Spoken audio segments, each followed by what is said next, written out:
Monday night's Brexit dinner was constructive and friendly, both sides have insisted.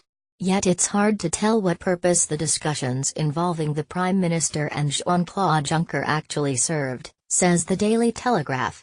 The deadlock remains firmly in place, and the best Mrs. May managed to extract was that negotiations would accelerate in the coming months. So what's the hold-up? The answer lies with Brussels, says the Telegraph, which argues that citizens' rights could be sorted out tomorrow if the EU wanted to move things on. The sequencing of talks, which gives the EU the justification to delay trade talks until firm agreement is made on Britain's Brexit divorce bill, is another blockage, says the Telegraph.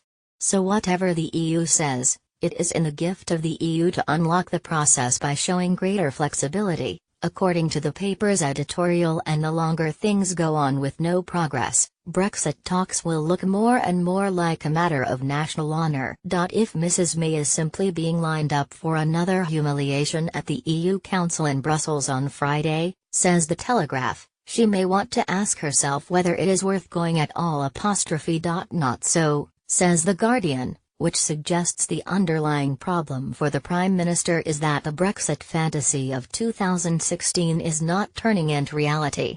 The truth is, according to the paper's editorial, that the impact of Brexit on jobs, living standards and the economy is proving much more severe than the government warned people it would be.